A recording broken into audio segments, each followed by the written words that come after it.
आऊज़ु बिल्लाहि मिनश्शैतानिर्रजीम बिस्मिल्लाहिर्रहमानिर्रहीम। अस्सलामु अलैकुम वरहमतुल्लाहि वबरकातुहू। मेरा नाम अनीसा वलीउल्लाह है। मैं Pakistan Tehreek Insaf central women wing reason की सीनियर नायब सदर हूँ। इसके अलावा सफ़ीर बराए इंसानी हकूक़ भी हूँ।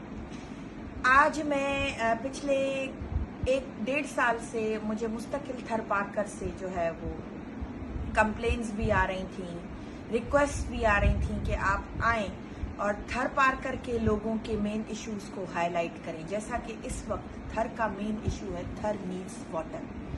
इसी हवाले से आज मैं मुख्तसर दौरे पे उमरकोट, थर पार्कर, छाछरो,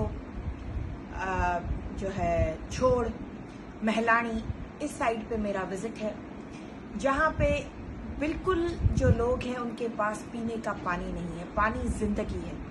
और मैं इस प्लेटफॉर्म से आज मैं यहाँ पे मौजूद हूँ। उमरकोट के तमाम जो सीनियर रहनुमा हैं जीडीए से जिनका ताल्लुक़ है, रहमतुल्लाह रियाज साहब, उनके रिहायशी गाह पे मौजूद हूँ। और मैं यहाँ से ये मैसेज देना चाहती हूँ तमाम सोशल मीडिया को, तमाम प्रेस मीडिया को और जितने भी सुनने देखने वाले व्यूअर्स हैं कि जो MNA MPA इस हलके से ताल्लुक़ रखते हैं, हमारे PTI के, GDA के, पीपल्स पार्टी के, खुदारा थर पार्कर की आवाम पे रहम करें।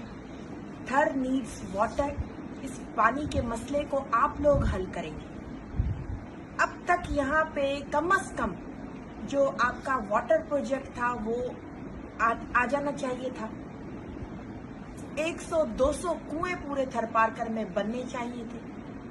इसके अलावा जो लोगों के जो ड्रेनेज का मसला है, यहाँ पे अस्पतालों से भी कंप्लेंट्स आई हैं कि सरकारी हॉस्पिटल्स में भारी तनख्वाहें लेकर जो है वो सरकार ने डॉक्टर्स तो हायर किए हैं लेकिन अमला वहाँ पे काम नहीं कर रहा। मेरी पर्सनल जो है वो एफर्ट रहेगी, कोशिश रहेगी कि मैं थर पार्कर के मेन जो सरकारी हॉस्पिटल्स हैं वो भी विजिट करूं और हाईलाइट करूं इस इशू को कि यहाँ थर पार्कर के लोगों के साथ आखिर इतना जुल्म और ज्यादती क्यों किया जा रहा। तो बराए मेहरबानी मैं हुकूमत पाकिस्तान को, अपने PTI के रहनुमाओं को जो इस इलाके से ताल्लुक़ रखते हैं, तमाम जो खैर ख्वाह हैं जिनको थर के लोगों के लिए एहसास है, खुदारा इन पर रहम करें और इनके पानी का मसला हल करें। बहुत शुक्रिया।